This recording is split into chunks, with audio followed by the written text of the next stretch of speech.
Account के subscribe कयो ऐं घंटी ते क्लिक करे असांजी नई वीडियो जो नोटिफिकेशन हासिल कंदा।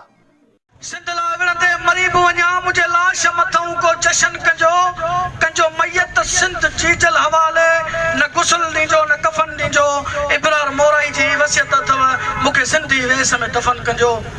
साम्हूं वेठल दोस्तो जीअं सिंधु देश जीअं रेबर सिंध साईं GM सैयद सभु वेठल दोस्त बाशऊर ऐं सोशल मीडिया इस्तेमाल कंदड़ जेके भी दोस्त हिन पासे बीठा आहिनि उहे चङी तरह वाक़ुफ़ हूंदा त अॼु खां 4-5 ॾींहं पहिरियां कराचीअ जे मुख्य रोडनि ते हिकु सिंधी नौजवान खे केॾी बेदर्दीअ सां क़त्ल कयो वियो।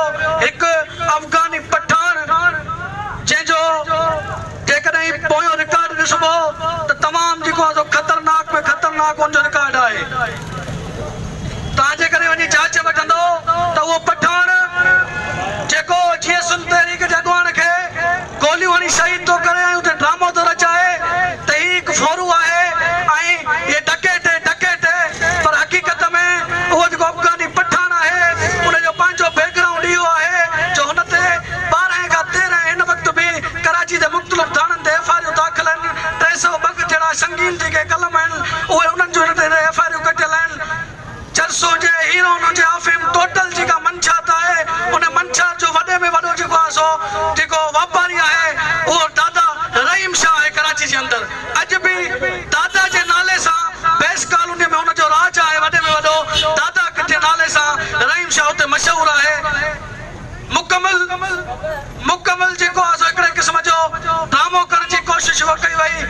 जॾहिं हिन मामले जी सॼी जेका रिपोर्ट सिंधी माण्हुनि ताईं अची वई ऐं हीउ मामिलो सॼो वाक़ो थी वियो त इरशाद रांझाणी बेगुनाह इरशाद रांझाणी खे क़त्ल कयो वियो आहे ऐं कहिड़ी रीति इंसानी ज़ात जी तज़लील कई वई आहे त उन खां बाद में जेको बि सिंध जे अंदरि अॼु मां सम्झां थो त शहीद इरशाद रांझाणीअ जे मामले ते पूरी सिंध मुतहद आहे। इल्मी अदबी दानिश्वर क़ौम परस्त सिंधी क़ौम जो दर्द रखंदड़ सभई हद तोकी जेके माण्हू आहिनि जेके दर्द रखंदड़ माण्हू आहिनि अॼु हिकिड़े पेज ते जेके आहिनि शरीक आहिनि।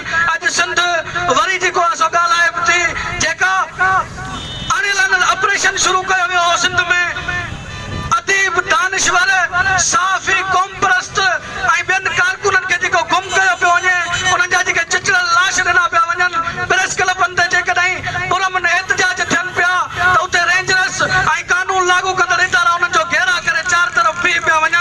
पर मां सम्झां थो त अॼु सिंध जे अंदरि इहे सभई जेके लहरियूं हुयूं इहे टुटी वयूं आहिनि शहीद जी शहादत खां पोइ। अॼु वरी सभई सिंधी माण्हू हिकिड़े पेज ते शरीक आहिनि। असां पाकिस्तान जी कानून मां मुतमिल न आहियूं। इन जे करे असां आलमी इदारनि खे नोटिस वठण जी अपील कयूं था। इंसानी हक़नि जूं जेके तंज़ीमूं कमु कनि पियूं सिंध जे अंदरि असां उन्हनि खे नोटिस वठण जी अपील कयूं था।